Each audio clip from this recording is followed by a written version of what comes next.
Oh my god, I am officially losing my shit with this fairy tale spoilers that are out. Like, holy crap, with just one page have I already lost it seeing this stuff. Like, I just honestly was blown away by what's coming in the next chapter, 513. I was really honestly expecting that we was going to have a heavy focus on maybe some relationship stuff. I've made some like theories, but no. We've got to talk about that stuff right now, going into the spoilers, and let's talk about the Queen of Dragons and the relation finally revealed between Irene and Urza Scarlet. This video especially is going to be speaking mainly about the last page that was revealed in the spoilers. We'll have a proper full spoilers breakdown video coming into the video, but we need to talk about this stuff especially, and it's the text that is involving with this stuff right now, and I'm going to be reading off on that.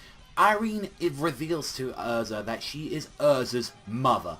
Urza says that for the whole time in Rosemary's that she didn't have any parents, and the only person she ever will call a parent is her master, Makarov. Irene says it doesn't matter to her either way. She thought Urza died a long time ago. They continue battling, and Irene exchanged the following: wouldn't it be inconvenient to die without ever knowing where you came from, Scarlet? Let's talk about the past a little bit. Urza says we don't need to. Let's fight. And Irene says, my name is Irene Basilion, and I was once the Queen of Dragons, with the next chapter after that being titled Origin of Dragons.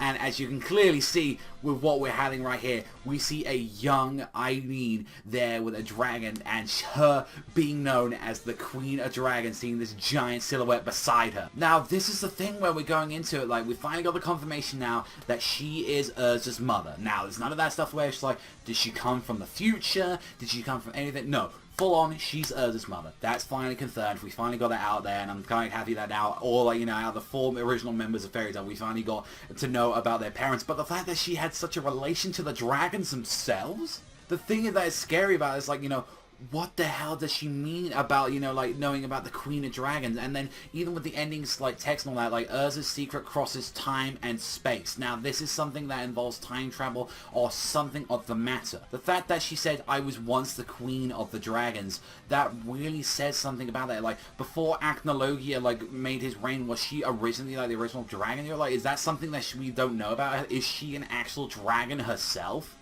And then has made into a humanoid form? We need to know about that, and I generally want to see what's up with that, as we did see this giant silhouette with her.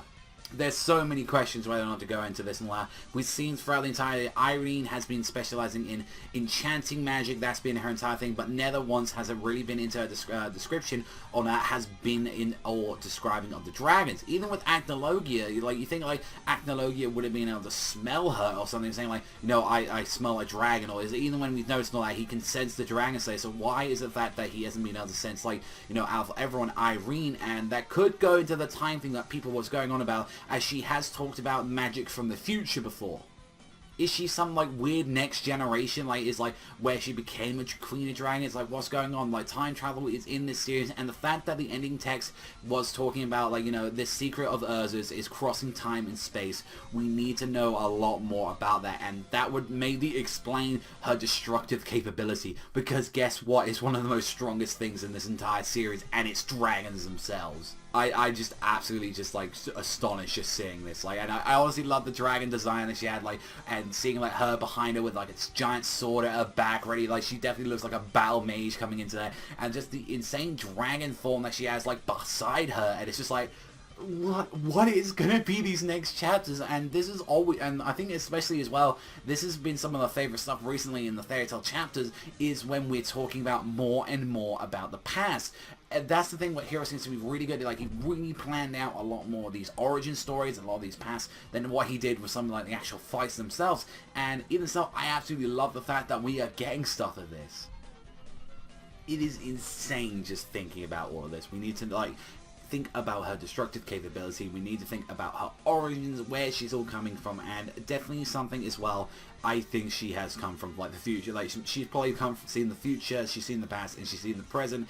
And the question is exactly how was Urza involved in all of this, which we're gonna find out now. And I'm happy because this was something that was left out for a while, and now just seeing another dragon. So does that technically make Urza herself, if she's the queen of dragons, does that technically make Urza part dragon? It's a very sad, sad thing to think about, where you're like, oh, this maybe explain why Urza is so goddamn strong. It's because she's got dragon blood in her veins.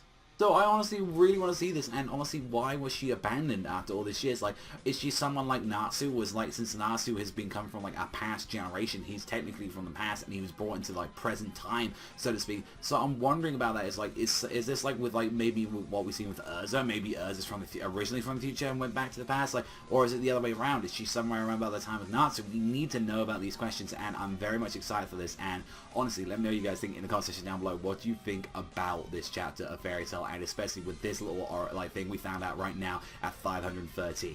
That's all from me, so thank you as always for watching. We will be getting into the spoilers very time soon, talking that and breaking down every part of it, but I definitely want to do a video on this, just specifically like talking about this part. That is all from me. Thank you as always, and I'll see you guys next time.